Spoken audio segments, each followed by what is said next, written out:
então, meu E amigo. aí, quem acompanhou a eleição viu a diferença de votação que ele teve do primeiro pro segundo turno. Pois é. Porque se a eleição fosse mais uma semana, Lula tinha perdido aquela eleição. É porque o negócio tava de rodão. O negócio tava de rodão. Foi rolo compressor total ali do governo Era o rolo Bolsonaro. compressor passando e a Polícia Federal sem deixar passar ninguém.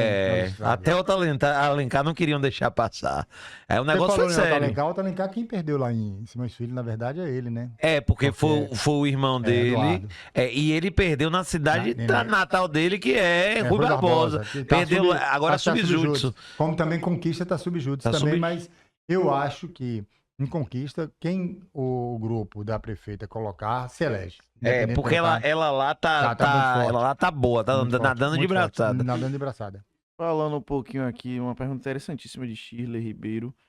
Foge um pouco do assunto, mas nem tanto. O que vocês estão achando do julgamento do assassinato de Marielle? Saiu agora. Foram condenados. O que eu acho interessante é o seguinte. E aí eu vou pegar dois ganchos. Foi boa essa pergunta de... E Glauber Vinícius diz é o mestre Françoel.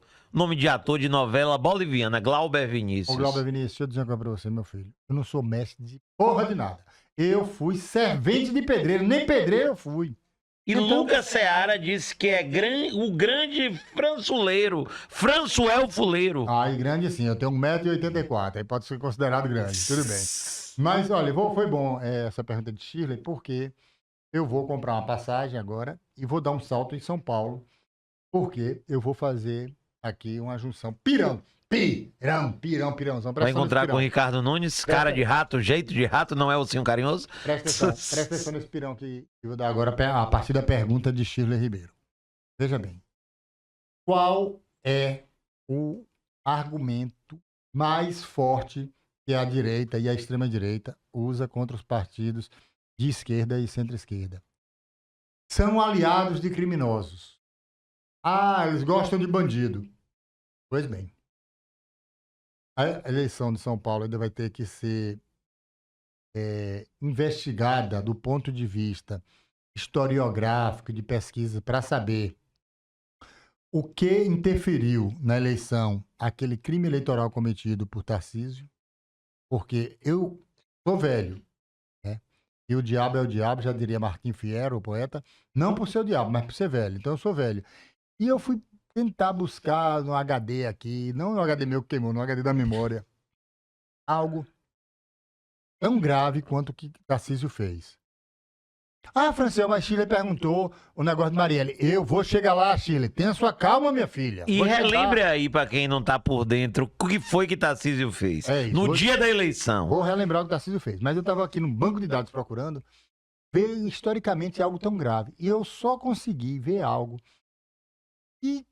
parecido com o que Tarcísio fez em 1989, quando Fleury, que depois foi governador, ele não era governador, e Tarcísio é governador, colocou a história do sequestro de Abílio Diniz no colo do PT e, junto com outros fatos, a história do debate que a Rede Globo fez do recorte, acabou influenciando na eleição e Lula perdeu para Collor. Naquela ocasião, inclusive, poderia-se falar em polarização, porque o PT, que hoje não é de esquerda mais, é com boa vontade de centro-esquerda, era então um partido de esquerda. E do outro lado tinha Collor, que era de direita. Então ali havia polarização. Agora hoje, quando você tem uma extrema-direita com Bolsonaro e Lula com boa vontade de ser no centro-esquerda, você não pode falar em polarização. Hoje tem bipolarização, que só tem bipolar. Hoje o que eu posso falar é repetir aquela frase antológica dita por um filósofo lá do Nordeste da Maranhão chamado Franciel Cruz. Polarização, sabe o que é polarização? É meu pau bem duro em sua mão. Porra de polarização, rapaz. Não pode falar de polarização, um negócio desse. Mas voltando aqui para Tarcísio, é o seguinte. E aí vou chegar em Marielle.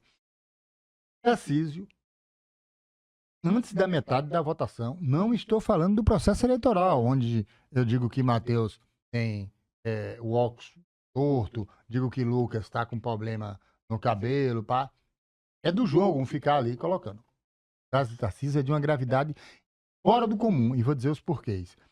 Ele utiliza o aparelho do Estado, ele utiliza o Estado no dia da eleição, fazendo campanha, porque ele estava com o número de Ricardo Nunes, ao lado do candidato, para criminalizar o adversário, dizendo que o PCC tinha recomendado voto nele. Depois fica-se sabendo que apareceu aquele papel, um bilhete, aquele bilhete. É verdade esse bilhete? Só que esse bilhete seria de setembro.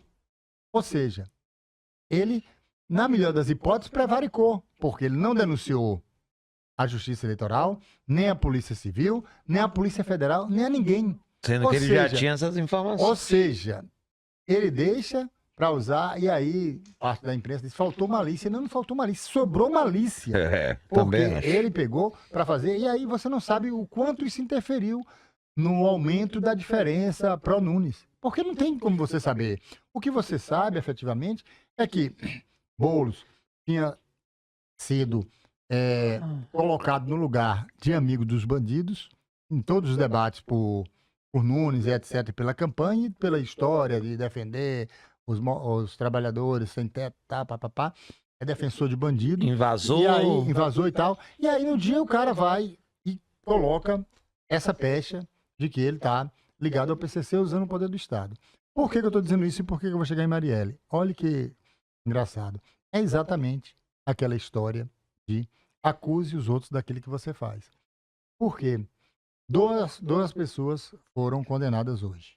Rony Lessa, há quase 80 anos de cadeia, e Elcio Queiroz, há quase 60. Pois bem, Rony Lessa morava no mesmo condomínio de uma certa pessoa. Rony Lessa tinha diversas ligações telefônicas entre uma casa e outra.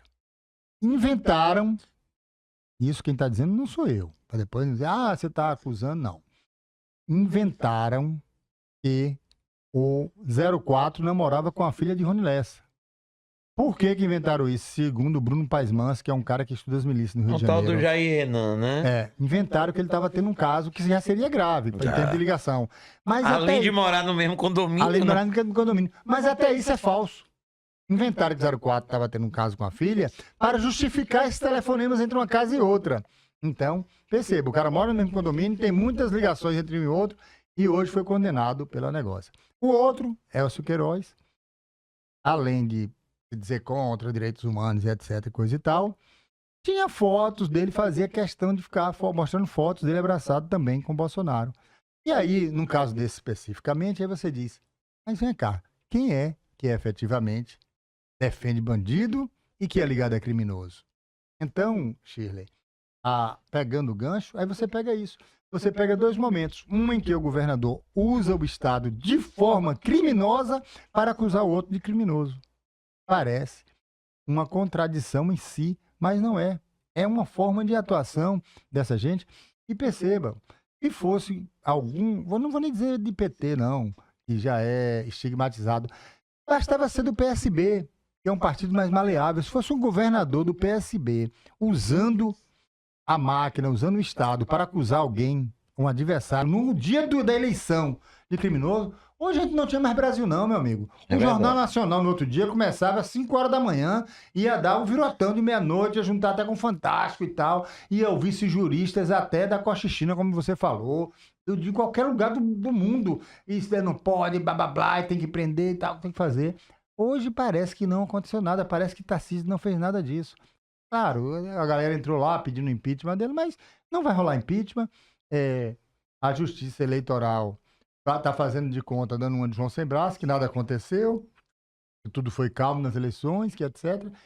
E nós testemunhamos o maior crime eleitoral para ficar, num período recente, pelo menos dos últimos 30 anos. Concordo. Dos últimos 30 anos. E parece que nada aconteceu.